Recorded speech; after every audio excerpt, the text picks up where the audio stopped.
Les vraies voix de l'été Sud Radio, 17h-20h, Frédéric Brindel, Judith Belair.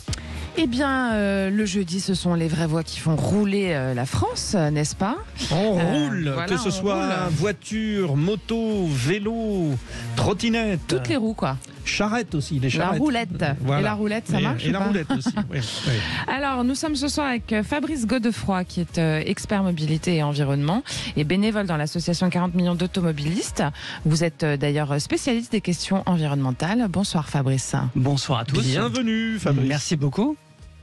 Alors c'est parti pour une petite mise en contexte. On va parler ZFE, avantages et défis tout de suite. Les fameuses. Face à une urbanisation croissante et à l'augmentation des émissions de gaz à effet de serre, de nombreuses villes ont donc décidé, ainsi que des régions d'ailleurs, et partout dans le monde, de mettre en place ces ZFE pour restreindre la circulation des véhicules les plus polluants. Ce qui était évidemment, comme vous le savez, le cas en France et dans 43 villes a priori. Ces zones géographiques délimitées suscitent à la fois l'enthousiasme pour leurs avantages environnementaux potentiels et évidemment des inquiétudes parce qu'on est bien français. Quant aux défis qu'elles posent ces ZFE, oui, Judith. Effectivement. Alors justement pour commencer, Fabrice Godefroy, question sur justement les avantages environnementaux et sanitaires que nous apportent ces ZFE. Qu'est-ce que c'est précisément ? Concrètement, qu'est-ce que ça apporte ? Alors malheureusement, je pense que ça apporterait pas grand-chose véritablement. En fait, les zones de faible émission, l'idée est plutôt louable, c'est d'essayer de diminuer la pollution dans les métropoles. Parce que là, vous parliez des ZFE dans les centres-villes, mais c'est dans les métropoles ou dans les agglomérations de plus de 150 000 habitants. C'était dans la loi climat et résilience qui déterminait effectivement que les 11 grandes métropoles devaient être en ZFE. Je dis étaient parce qu'il y a un petit changement depuis 3 semaines. Et toutes les agglomérations de plus de 150 000 habitants devaient les mettre en place avant fin 2024 avec un système de restriction par vignette critère, c'est-à-dire l'élimination des vignettes 3, 4 et 5. Les 1 et les 2, ça passe. Avant fin 2024. Attention. 3, 4 et 5 au départ, parce qu'il y a des villes qui allaient beaucoup plus vite. Paris avait annoncé, vous vous rappelez, Anne Hidalgo avait annoncé plus de diesel en 2024. C'était plus de vignettes critère 2. Et là, ça allait plus vite que la musique même. Et donc l'idée, c'était ça, c'est de réduire en fait les anciens véhicules qui potentiellement polluent plus parce que ce sont des anciens véhicules pour les remplacer par des nouveaux. Bon, la réalité des choses, c'est qu'aujourd'hui, le parc roulant est en train de vieillir parce que les véhicules sont de plus en plus chers. On est à 11,3 au niveau du parc roulant et on prend 3 mois de plus par an depuis 4 ans au niveau du vieillissement du parc roulant. Parce que c'est une moyenne globale, d'accord. Donc l'idée, effectivement, ça serait d'éliminer la pollution en éliminant les vieux véhicules, mais par un système de vignettes critères qui ne tient pas véritablement compte de la pollution du véhicule. Parce qu'en fait, c'est un critère d'âge et de typologie de motorisation. Mais par exemple, je vais donner un exemple parce qu'il y a eu une mission flash qui était très intéressante au niveau du Sénat de Philippe Tabarot et qui avait une bonne idée. C'était de plutôt au niveau des zones de faible émission, au lieu de tenir compte des vignettes critères sur lesquelles vous pouvez avoir des véhicules avec des grosses cylindrées et qui polluent beaucoup, qui ont le droit de rentrer, c'est plutôt de le faire passer par le contrôle technique, ça aurait été plus intéressant. Alors pour continuer à échanger sur cette, justement ce sujet des ZFE, on reçoit Julien Gaquier qui est coprésident de la Fédération des motards de France. Bonsoir. Bonsoir. Bienvenue. Bonsoir à vous. Et également Yves Cara, qui est porte-parole de l'Automobile Club Association. Je vais y arriver. Bonsoir. Bonsoir. Alors, on a changé de nom, c'est Mobilité Club France. Mobilité Club France. Voilà, c'est plus facile à dire. Oui, tout à fait. Alors, justement, pour illustrer ce que, messieurs, ce que Fabrice Godefroy était en train de dire, effectivement, le lundi 10 juillet dernier, le gouvernement a décidé un assouplissement du calendrier pour la mise en place des ZFE, qui sont donc ces zones à faible émission mobilité, dans certaines, alors c'est ZFE-M en particulier, dans certaines métropoles de France. Alors, est-ce que c'est parce que les usagers particuliers professionnels dont les mobilités quotidiennes sont affectés, clairement, par ces restrictions de circulation? Est-ce que c'est parce qu'eux, ils grognent qu'il y a un ralentissement, finalement, du dit calendrier, Yves Cara? Alors, c'était une pagaille prévisible. Nous, dès le départ, on a dit que les ZFE, c'était pas tenable socialement, au niveau même matériel, financier. Donc voilà, c'est une pagaille qu'on aurait pu éviter. Maintenant, on revient à des choses plus acceptables, plus raisonnables. Donc c'était en fait, c'était inévitable. On l'a dit dès le départ. Donc, on revient à quelque chose de plus acceptable socialement. Je ne sais pas quoi vous dire parce que ça fait des années qu'on le dit avec Fabrice, avec d'autres personnes, que les ZFE, c'est pas tenable. Bien sûr que l'intention est louable. Évidemment, il faut diminuer la pollution. On a l'impression que dans les villes, on tombe comme des mouches sur les trottoirs tout à coup et qu'il faudrait absolument changer les choses. C'est oublier que depuis 20 ans, et je le dis et je le répète, et Fabrice le sait bien, l'automobile a considérablement progressé au niveau pollution, mais heureusement, et tant mieux. Et il y a encore des progrès à faire, mais laissons faire naturellement le parc automobile, même si effectivement... Bon, il faut quand même avouer, messieurs, quand même que dans notre pays, si on ne met pas un bon coup, quand même une impulsion, on traîne toujours. Donc il faut aussi l'intégrer, ça. Ouais, il faut bousculer. Il faut bousculer. Non, c'est pas vrai. Si, Yves. Yves, je pense que... non, oui, Yves, je pense que tu vas être d'accord avec moi, Yves. Je pense qu'il y a déjà un cap qui a été fixé. C'est la fin du moteur thermique en 2035. Qu'on soit pour, qu'on soit contre, que ce soit une bonne idée, ça a été voté par la Commission européenne et c'est déjà un cap. Les zones de faible émission, c'est quand même bien différent parce que les zones de faible émission, c'était de mettre une date de péremption sur les cartes grises. C'est-à-dire qu'il y a des gens qui ont acheté des véhicules et on leur a jamais dit que quand ils ont acheté ces véhicules, ils ne pourront plus rouler avec ces véhicules. Et c'est ça qui est insupportable. C'est-à-dire qu'il y a des gens qui n'ont pas les moyens de changer leur voiture. Oui, et donc, on a un contrôle technique aujourd'hui qui a été renforcé en 2019 sur la pollution. Et comment voulez-vous comprendre qu'ils passent le contrôle technique au niveau de la pollution et qu'on leur dise qu'ils puissent plus rouler avec leur voiture? Ça, c'est totalement insupportable. Alors, on parle des voitures. Avant d'en venir aux motos, Julien Gaquet, je voudrais quand même poser une question, dire une petite information sur ces ZFE, justement. C'est que 2 patrons sur 10, ils possèdent un de ces véhicules prohibés dans les ZFE, qu'il y a 41% d'entre eux qui envisagent donc de renoncer purement et simplement à des marchés dans les secteurs où sont installés les ZFE. Yves Carra, donc ça va poser un énorme problème économique global aussi, en fait, dans le pays, quoi. Oui, complètement, parce qu'on parle beaucoup des véhicules particuliers, mais on oublie effectivement trop souvent les véhicules utilitaires légers, où il n'y a pas d'alternative vraiment avec la batterie pour l'instant. Ce sera à l'hydrogène, mais ça va prendre du temps. Encore une fois, il faut modifier les choses, mais on va aller plus vite que la musique, plus vite que la technique aussi parfois, plus vite que le porte-monnaie. Donc voilà, il faut faire les choses raisonnablement, mais il y a un vrai sujet effectivement sur les véhicules utilitaires légers. Ouais. Oui, justement, Yves, parce que on l'évoquait aussi avec Fabrice Godefroy, c'est pas dit que la fin du moteur thermique soit une avancée écologique aussi, parce que l'électrique n'est pas forcément gage d'avancée écologique. On est sur ce débat encore. On est bien d'accord. Vous savez, je crois que si les députés européens, j'en suis même sûr, avaient dit, bon écoutez, on réunit tout le monde, en 2035 ou 2040, on ne veut plus de pétrole.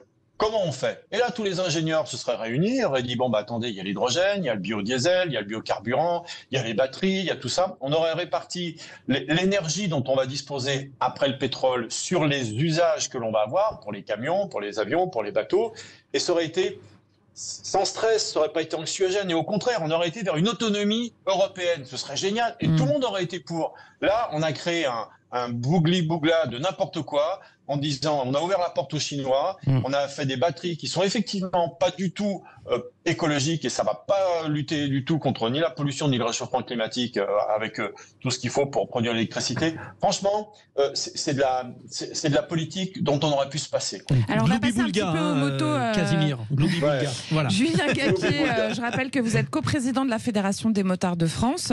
Déjà, comment ça se passe au niveau des motos? Est-ce que déjà le stationnement, par exemple, on sait pour les 2 roues motorisées, il est devenu payant? Est-ce que ça pousse à l'achat d'un véhicule électrique? Et est-ce que de toute façon, la transition, elle est obligatoire aussi avec les motos? Et est-ce que vous êtes aussi impacté par ces zones ZFE urbaines? Ça fait beaucoup de questions en une. Mais... Oui. Alors oui, pour répondre au stationnement payant, oui, effectivement, bon, pour l'instant, ça reste quand même sur la région parisienne, mais et sur Charenton-le-Pont. Mais c'est vrai que sur d'autres communes, pour l'instant, ils n'envisagent pas de faire payer le stationnement payant, mais c'est vrai qu'aujourd'hui,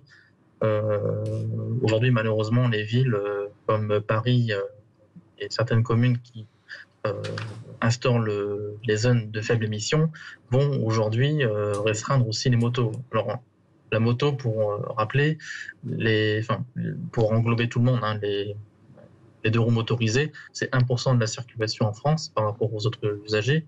Et c'est vrai que ce qui me pose problème, c'est que oui, on met aussi en avant les motos qui ne sont pas forcément les plus grands pollueurs. Polluantes, ouais.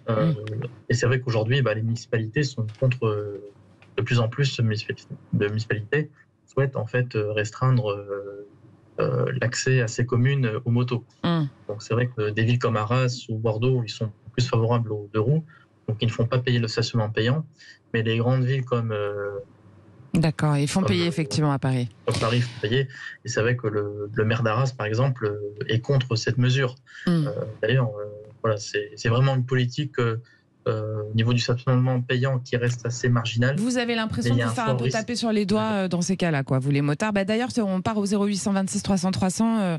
On reçoit Christian qui nous appelle de Béziers.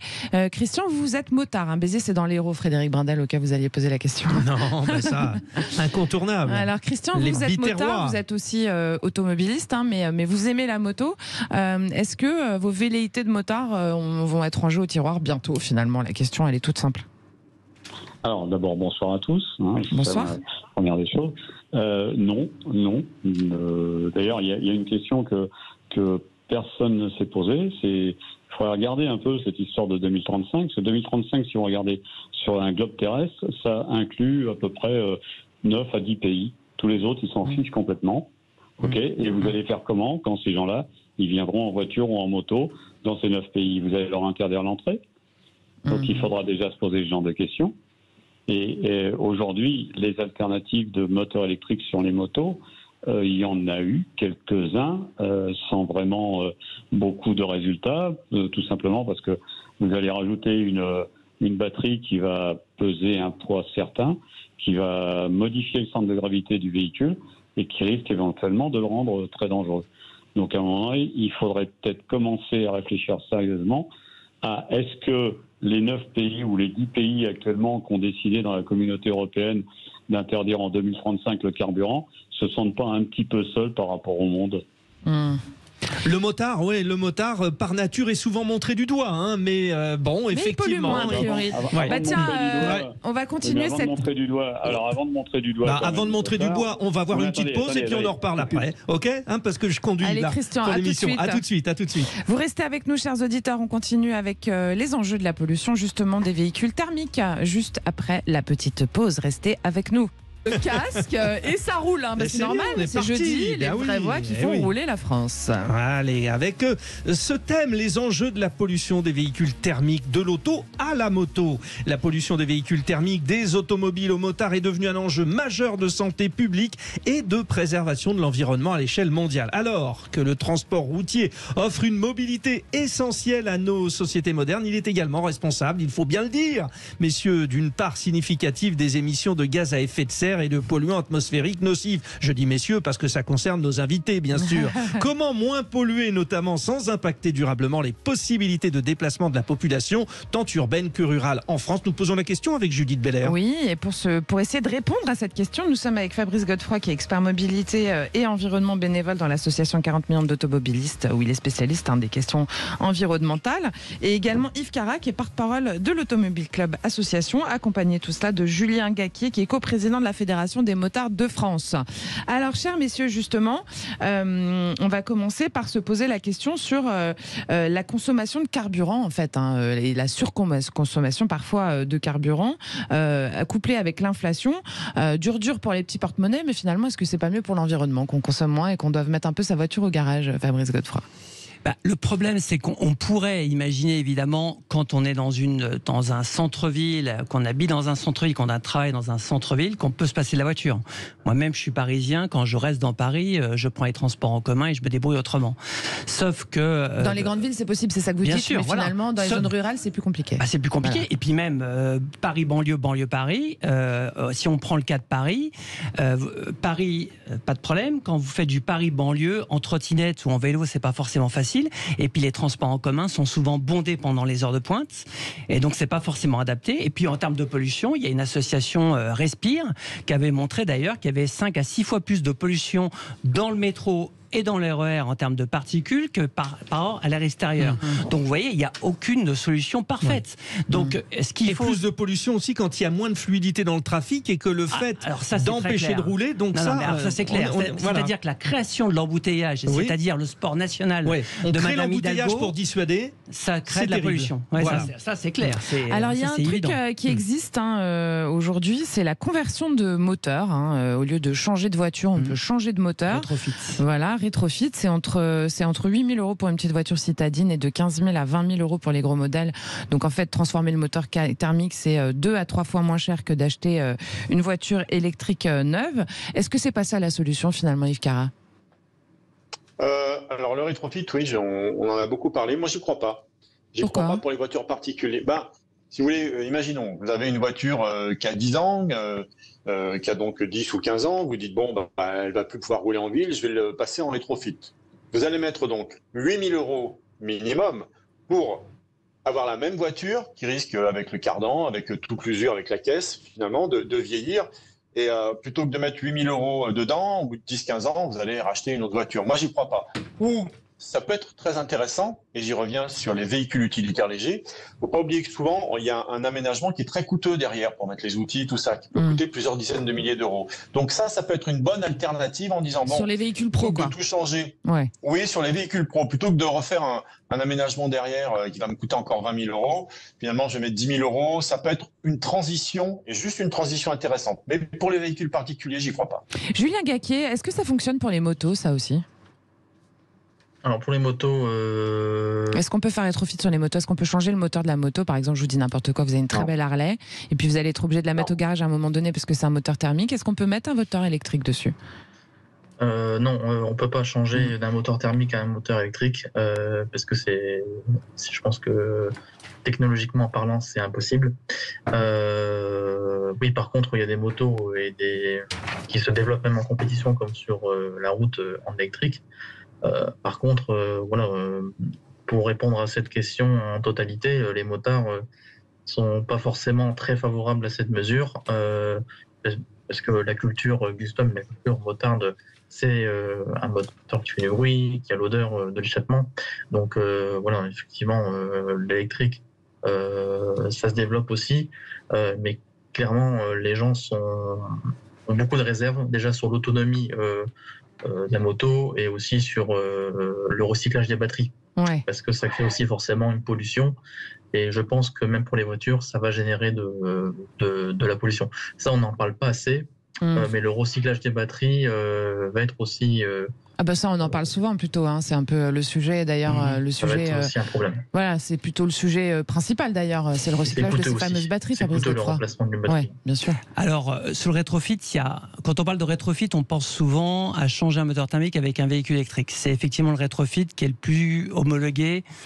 Et c'est marginal, et Yves là-dessus a complètement raison, c'est quand même assez marginal parce que le coût est quand même important et c'est une profonde transformation. Mais il n'est pas définitif, on peut aussi revenir à la formule thermique aussi, c'est ce qui est mis en avant. Après, il y a d'autres solutions en rétrofit, il y a le GPL qui commence à avancer, je sais qu'il y a des gens qui travaillent là-dessus et ça va bientôt sortir même sur le diesel, ce qui est une nouveauté et ça sortira dans pas longtemps.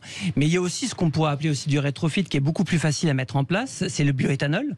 Là, c'est un boîtier éthanol. Ça, tout le monde semble d'accord et pourtant ça ne prend pas. Alors, ça fonctionne au niveau du montage parce qu'effectivement le carburant est moins cher. Pour l'instant, ça ne haut-grade pas la vignette. C'est-à-dire si vous avez une vignette 2 ou 3, vous ne pouvez pas haut-grader la vignette. Par contre, les fabricants de boîtiers, il y en a 2 principalement en France, je ne ferai pas forcément de pub, mais il y en a 2, ils essayent en fait de faire passer le moyen de faire haut-grader ces vignettes critères qui leur permettraient de passer par exemple d'une 3 à ce qui est logique puisqu'on pollue moins et c'est un degré de pollution. Bien sûr. Et puis en plus de ça, c'est un petit peu moins d'énergie fossile parce que, évidemment, dedans il y a l'éthanol. Donc ça serait une bonne solution. Mais pour l'instant, il faut homologuer tout ça et il y a on est un temps long technologique qui est beaucoup plus rapide finalement par rapport à la politique.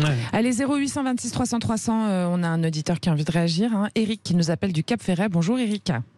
Oui, bonjour. Alors vous, Eric, vous êtes passionné d'automobile, mais vous êtes aussi concerné par la cause écologique. Donc on a envie d'avoir un peu votre opinion sur tout ce que vous venez d'entendre, tout bêtement. Je vis aussi en qualité de motard. Ah, donc, ok. Voilà, donc je suis assez sensible à votre discours. Je crois que le problème, il a été évoqué par bon nombre de vos membres, si vous voulez. C'est bien beau, si vous voulez. On essaie de faire quelque chose en essayant de diminuer la pollution, mais on raisonne avec un paramètre hors économie. Ça a été évoqué dans votre rubrique. Comment fait-on pour travailler en centre-ville? Parce que c'est bien le télétravail, l'ordinateur, etc. Mais une fois, par exemple, que vous avez bouclé un projet, c'était mon métier, un projet d'architecture, avec les corps d'État que l'on connaît à l'intérieur, comment font-ils pour aller travailler en centre-ville avec leur véhicule? Vous voyez ce que je veux dire?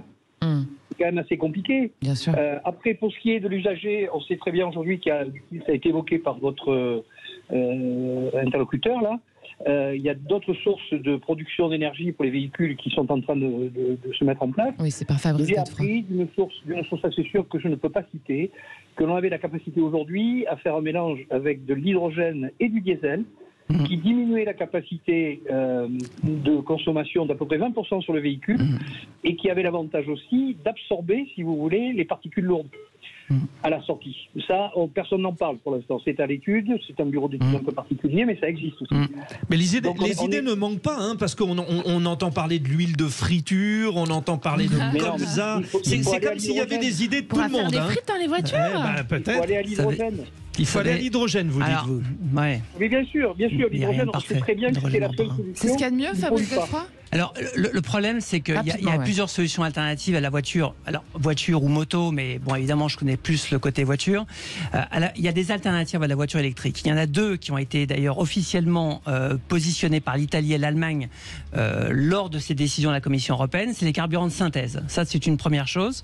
Et c'est pas des apprentis sorciers qui travaillent sur les carburants de synthèse, parce qu'il faut quand même savoir que le premier équipementier mondial, Bosch, travaille là-dessus. Mais il y a aussi Siemens qui travaille là-dessus. Donc, c'est quelque chose qui pourrait aller sur une nouvelle technologie et qui sauverait le moteur thermique et sans en plus le renouveler, donc sans en fabriquer d'autres. Donc ça serait une bonne solution. Ça, c'est une solution alternative qui serait intéressante. Et effectivement, il y a les biocarburants, c'est encore autre chose. Et je pense que l'impact aussi qui est très problématique, il faut bien se poser la question sur le véhicule électrique, c'est qu'aujourd'hui, 85% des batteries aujourd'hui sont fabriquées par l'Asie, notamment la Chine. Toute la chaîne de valeur de la voiture, de la batterie électrique, c'est la Chine dans qui des l'a. conditions de droit humain qui ne sont pas toujours très très correctes. En plus, que ce soit en Afrique, parce que l'extraction des matières premières, le raffinage, tout ça, c'est fait en Chine. Alors, je sais qu'on va me retorquer immédiatement qu'en France, on a des idées pour faire des usines en France, sauf qu'il faut derrière toute la chaîne de valeur, c'est-à-dire les matières premières. Le problème, c'est qu'en France, on est un pays constructeur. C'est-à-dire qu'on était dépendant du carburant.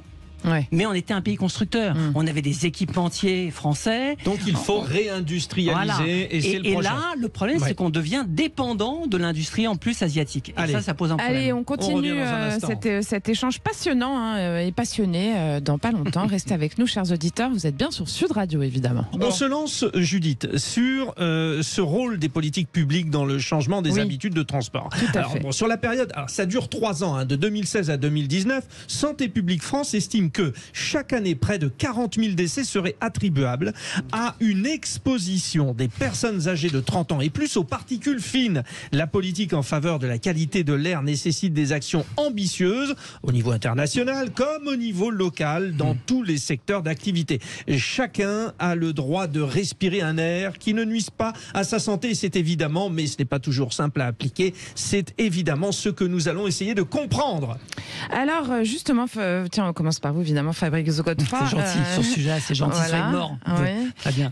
Justement, il y a des obstacles de solutions de mobilité plus écologiques, notamment les transports en commun, qui sont pas toujours en place, les infrastructures qui sont pas, qui répondent pas toujours aux besoins non plus, etc. Alors, est-ce qu'il y a d'autres moyens justement de faire en sorte d'améliorer ces situations et de faire en sorte de mettre un peu la voiture, enfin en tout cas les moteurs thermiques de côté? Alors, je réponds très rapidement sur les 48 000 morts prématurées par an, parce que c'est souvent la phrase qui arrive directement. Bon, déjà, ce rapport-là, la plupart des gens qui l'utilisent ne l'ont pas lu. Donc, c'est un rapport de Santé publique France qui est sorti en 2016, 2016-2019, qui parle en fait de la pollution atmosphérique dans son ensemble. Dans le rapport, il n'y a pas un seul moment où il y a marqué le mot automobile. C'est la pollution atmosphérique, donc les centrales à charbon, les entreprises, d'une manière générale, l'activité humaine. Et à chaque fois, on l'attribue à l'automobile.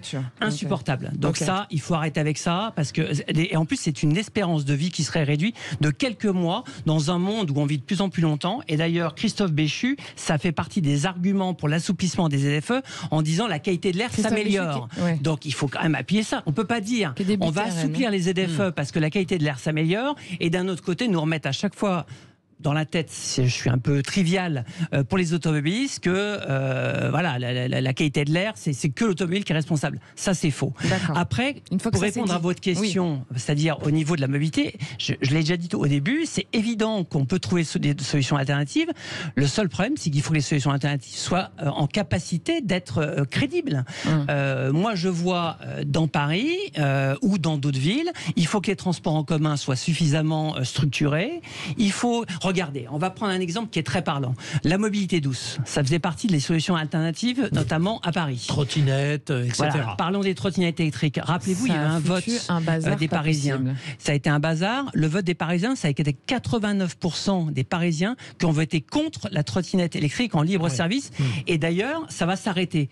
Donc vous voyez, le seul problème, c'est que on veut, et ils ont raison, avoir une multimobilité dans des grandes villes. Très très bien. Le problème, c'est qu'il faut que ça soit structuré. Regardez aujourd'hui, je prends toujours le cas de Paris, mais dans d'autres villes, c'est pareil.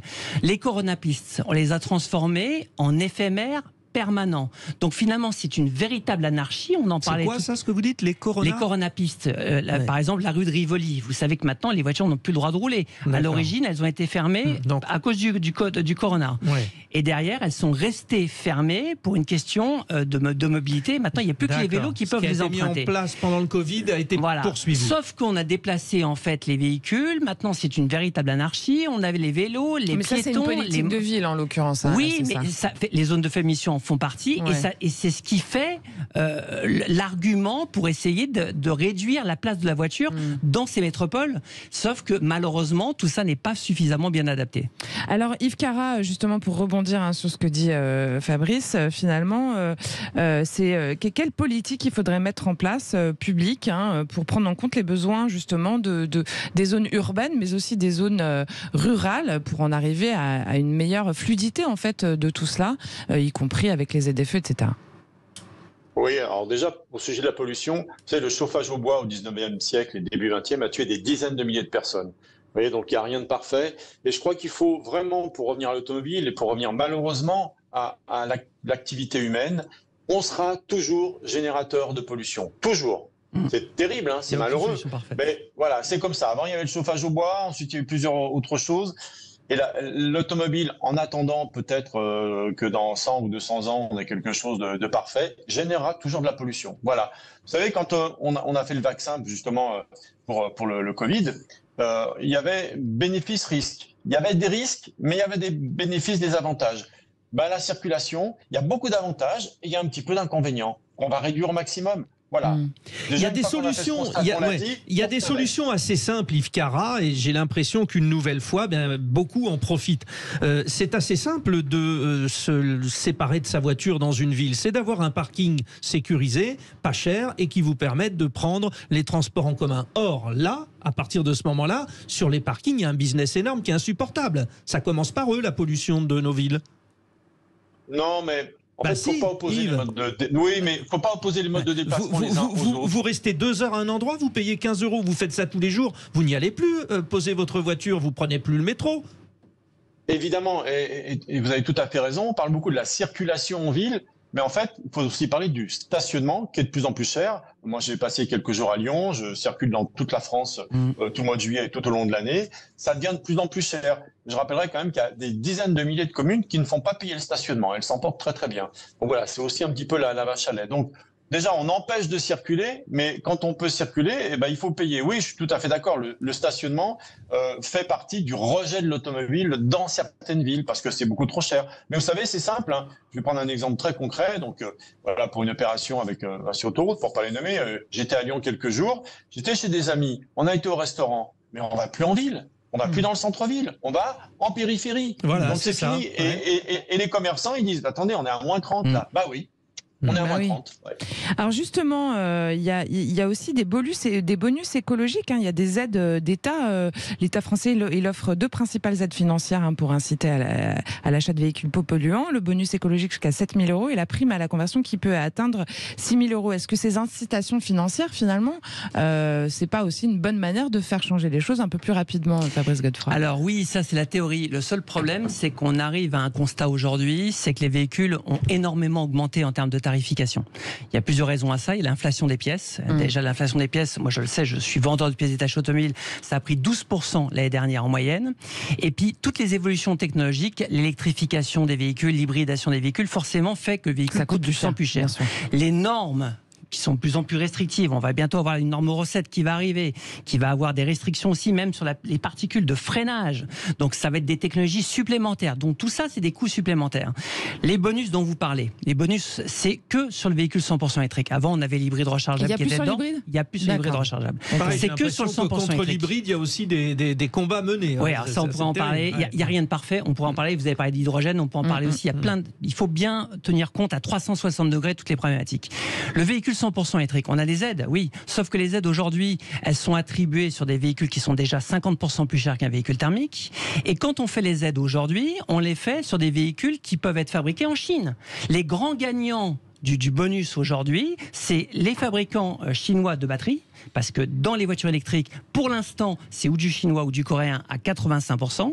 Et vous avez en plus tous les constructeurs chinois qui sont en train d'arriver, MG, Airway, BYD, BYD. Enfin bref, il y a plein de constructeurs chinois qui sont en train d'arriver et qui bénéficient aujourd'hui des bonus français au détriment de l'industrie européenne. Donc, je ne sais pas si vous vous rendez compte, on est en train d'aider la Chine à s'installer en Europe avec des constructeurs alors qu'on est un pays constructeur. Et pourquoi Donc c'est pour ça qu'Emmanuel Macron, parce qu'au début, ils s'en sont pas forcément rendus compte. Emmanuel Macron s'en est rendu compte et il veut faire une sorte de protectionnisme comme aux États-Unis, parce que ça existe aux États-Unis, sauf qu'en Europe, on n'a pas forcément le droit de le faire. Donc il va le faire sur un critère écologique de la fabrication carbone du véhicule s'il a été fabriqué par exemple en Chine avec de l'électricité charbon. Donc on va pénaliser ces véhicules-là. Mais regardons encore dans le détail. Vous avez aujourd'hui une voiture qui est accessible, c'est la Dacia Spring, qui est une petite voiture, une petite citadine 100% électrique. À bas coût, 22 000 €. Ouais. C'est parfait, on peut avoir le bonus là-dessus, c'est très bien. Regardez où elle est fabriquée. Elle est fabriquée 100% en Chine. Et là, je ne parle même pas de la batterie. C'est pour ça qu'elle n'est pas chère. Voilà. Et donc, c'est pour ça que tout à l'heure, je l'expliquais, on veut récupérer notre industrie avec 10 ans de retard avec la Chine. C'est pas cher en Chine parce qu'en fait, la main-d'œuvre est tout simplement ça, et en plus, ils ont toute la chaîne de valeur de la voiture électrique, de l'extraction au raffinage. Donc, c'est bien ça le problème. Donc, il faut, pour un pays constructeur comme la France, rattraper ce temps de retard. Celui qui en parle le mieux, c'est Carlos Tavares. Carlos Tavares n'arrête pas d'alerter sur le fait que les 2035. Peugeot, c'est ça. Voilà, c'est le patron de Stellantis. Donc, c'est beaucoup plus large même que Peugeot. Avec Citroën, DS, etc. Voilà. Et donc c'est un très très gros constructeur européen. Et lui, il alerte sur le fait que ça va être un enjeu sur lequel il va falloir se positionner. Et attention, avec une concurrence chinoise qui arrive avec les batteries et qui arrive maintenant avec leurs propres véhicules et qui sont beaucoup moins chers. Donc si en plus on les aide avec des bonus aujourd'hui, c'est insupportable. Donc ça, normalement, ça devrait changer.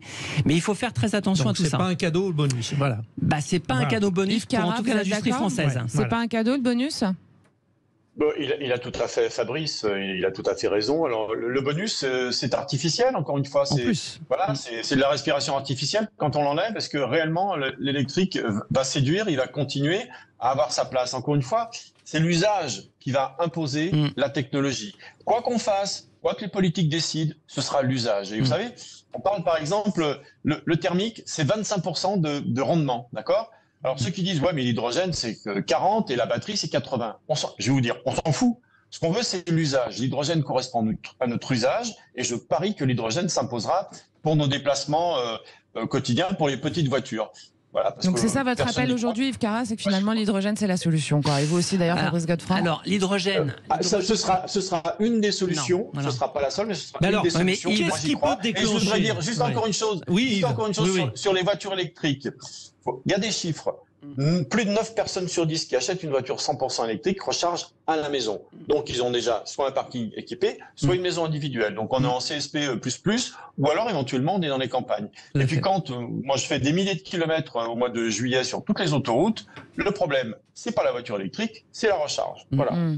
On n'en sortira pas. Donc l'hybride, c'est aussi une solution, sauf qu'il n'y a pas de bonus dessus, quoi. C'est vrai que c'est un peu le serpent qui se mord la queue, quoi. Très bien l'hybride rechargeable, quand on recharge. Ouais. Bon, et qu'est-ce qui fera balancer sur l'hydrogène, alors? C'est quoi le petit déclic? L'hydrogène, il faut qui y mette. Alors, il y a plusieurs problèmes pour l'hydrogène. Si on voit le côté écologique, aujourd'hui, 96% de l'hydrogène est fabriqué avec de l'énergie fossile. Il faut quand même le savoir. Bon. Donc, c'est pas forcément écologique. On jamais, alors, non, on peut faire du hydrogène vert, mais à base d'électricité décarbonée. D'accord. Donc, le problème, c'est que pour l'instant, c'est pas le cas aujourd'hui. On l'a pas. Mais dès qu'on trouve, ça peut lancer. Ça peut lancer. Par contre, ça risque de coûter encore plus cher. Ouais. Premier problème. Ça, Deuxième problème. Est-ce que vous savez combien il y a de recharges d'hydrogène en France? Une dizaine. Ah oui. Qu'est-ce que vous voulez? Aujourd'hui, il n'y a que les taxis. Il y a une marque à Paris de taxis qui roulent avec des véhicules hydrogène. Pourquoi? Parce qu'ils ont une station hydrogène à Charles de Gaulle, à Orly, à Versailles et maintenant à Saint-Cloud. Donc eux, ils peuvent rouler à l'hydrogène. Mais comment voulez-vous? On se plaignait sur les véhicules électriques de ne pas avoir assez de bornes de recharge publique. Et Yves a complètement raison. Il faut être électrocompatible. Et pour être électrocompatible, il faut avoir une borne de recharge chez soi. Mais quand on voyage, il faut avoir des bornes de recharge publiques. On s'en plaignait parce qu'il n'y en avait que 100 000. Bon, on a eu du mal d'avoir, on devait l'avoir en objectif en 2021. Sur les autoroutes. On l'a eu qu'en 2023, c'était un des problèmes. Mais l'hydrogène, vous vous rendez compte, le retard au niveau des recharges d'hydrogène. Donc pour l'instant, ça va être un frein quand même. Donc il faut. Donc pas de solution miracle, mais plusieurs solutions en même temps. Il l'a très bien dit, Yves, il faut la solution qui soit adaptée à son typologie d'utilisation. Yves dit toujours très bien. Oui, voilà. Merci Fabrice. Très bien le sujet. Fabrice et Yves, vous restez avec nous. On continue juste après ça. Et vous aussi, chers auditeurs, vous restez là. 0826 300 300. Vous pouvez réagir évidemment sur Sud Radio, la radio du Parlons Vrai. À tout de suite. Les vraies voix de l'été Sud Radio, 17h-20h, Frédéric Brindel, Judith Belair. Allez, encore une petite dizaine de minutes ensemble avec les vraies voix qui font rouler la France du jeudi. Ça passe très très vite, ça y est, vous êtes triste de me quitter. Des heures. Nous sommes avec Fabrice Godefroy, qui est expert mobilité et environnement bénévole dans l'association 40 millions d'automobilistes, où il est spécialiste des questions environnementales. Et Yves Cara, qui est porte-parole de Mobilité Club France, voilà, avec nous aussi. Également Stéphane Amar, qui est docteur en psychopathologie et psychanalyse. Bonsoir. Bonsoir Stéphane Amar. Bonsoir.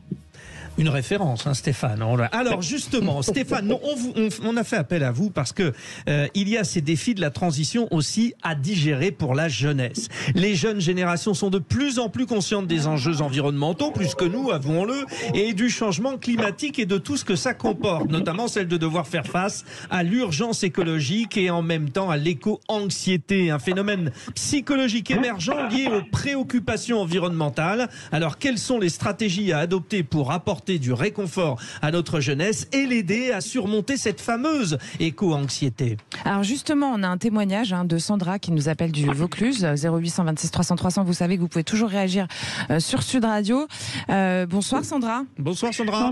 Bonsoir Judith, bonsoir Frédéric, bonsoir à tous. Alors Sandra, vous avez des filles, des enfants qui elles-mêmes ne veulent pas d'enfants parce que pour elles, il n'y a pas de cohérence dans les propos, dans les actions des responsables politiques et trop de pollution. Enfin bref, elles ont peur, quoi. Exactement. En fait, j'ai deux filles, une de 24 ans, une de bientôt 17 ans, et elles sont très claires dans leur discours. Et d'ailleurs, elles adoptent des gestes écologiques au quotidien, vraiment. Elles veulent pas conduire. Enfin, c'était ça ma question. Est-ce qu'elles ont une voiture? Non, pas du tout. Et elles sont très recyclage, économie d'eau, d'électricité, etc. Elles sont vraiment dans le move de la tendance actuelle chez les jeunes. Je pense qu'elles sont assez représentatives. Nous, on rentre un petit peu aussi dans leur moule, c'est-à-dire qu'elles nous éduquent. C'est elles qui nous éduquent. Ça, oui. C'est amusant d'ailleurs de voir ça. Et elles passent derrière nous pour éteindre les lumières. On coupe l'eau si ça coule alors qu'on se lave les dents. Voilà. Exactement. Voilà. Vous avez une fille qui vous fait ça, c'est ça? Bien sûr, mon fils aussi. Bah oui. Mais alors la chose la plus, qui ressort le plus, c'est encore ces espèces d'emballage, emballage sur emballage, réemballage, etc. Et ça, c'est vraiment terrible.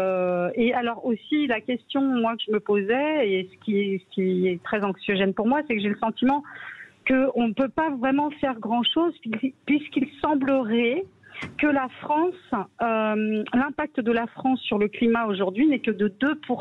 Oui, donc même si on fait des efforts ici, même pas. Voilà, même 0,8. si nous vous voyez, il y a Fabrice Godefroy qui vous dit que c'est pas 2%, c'est même pas, c'est 0,8% des CO2 dans le monde, la France. Alors justement, on vous a bien entendu, Sandra. On va faire réagir Stéphane Amar. Je rappelle que vous êtes docteur en psychopathologie et psychanalyste. Stéphane Amar, justement, comment est-ce qu'on fait pour surmonter, aider ces jeunes à surmonter cette éco-anxiété? Est-ce qu'il faut informer, éduquer? Justement, quelles sont les solutions potentielles aujourd'hui? Alors le problème, c'est que ces jeunes sont bien plus informés encore, donc c'est potentiellement difficile de les éduquer. Je pense qu'il faut quand même pas négliger l'impact de Greta Thunberg, qui elle-même était une adolescente, oui. Qui est une jeune adulte maintenant, mais qui a quand même lancé tout un mouvement et qui a proposé finalement une figure d'identification qui permet à ces jeunes de se lancer dans cette cause. Je crois que la cause en elle-même peut être une manière aussi de liquider cette angoisse, tout en peut-être la renforçant dans certains cas. Mais enfin, ça, oui. Je pense que en effet, ces jeunes adultes évoluent dans une société qui est très anxiogène, d'une manière générale. Le discours général en rajoute souvent d'ailleurs. Et puis on a tous ces événements actuels, climatiques, qui viennent attester d'une certaine manière que l'avenir est potentiellement sombre. Concrètement, alors, ça cause quoi? Des inhibitions? Tout à l'heure, Sandra nous disait que ses filles ne voulaient pas avoir d'enfants. Il y a tout un tas d'actions fondamentales qui sont totalement inhibées? Oui, en tout cas, ça crée en effet des positionnements parfois un peu rigides qui peuvent évoluer. Il faut surtout pas oublier ça. C'est-à-dire qu'en effet, ça correspond à une grande tranche, on va dire, d'adolescents et de préadolescents qui vont forcément voir les choses autrement d'ici quelques temps, sans perdre forcément ses valeurs. Mais justement, je pense qu'il faut aussi resituer ça dans le contexte de leur âge. Voilà. Bien sûr. Alors pour faire évoluer ça, justement, Yves Cara, par exemple sur la voiture en particulier, puisque c'est ça aussi qui nous intéresse ce soir, est-ce que mettre en avant les avancées technologiques de la transition et les avancées technologiques globales autour de ce monde-là, comme on le fait depuis tout à l'heure, c'est pas aussi une solution qui peut détendre un petit peu cette jeunesse un peu stressée, quoi? Oui, mais comme je vous disais tout à l'heure, on a créé... Attendez, Stéphane. Allez-y, Yves Cara. Attendez, excusez-moi, Stéphane, on laisse répondre Yves Cara. D'accord. Je vous écoute. Ce que je disais tout à l'heure, on a créé un climat anxiogène et on propose du désespoir plutôt que de l'espoir. Et on aurait dû profiter justement de ce moment un peu compliqué, on est plus de 8 milliards sur Terre, pour dire, bon, écoutez, on va se passer du pétrole, on va faire comme ça, et dans les 30 ans, voilà où on ira. Et on a une vraie perspective d'espoir et non pas de désespoir. Et je voudrais dire aussi qu'il faut qu'on soit très lucide en France et même en Europe sur l'impact qu'on peut avoir sur la pollution. Je regardais un reportage très sérieux sur Arte il y a quelques jours qui parlait de l'Inde.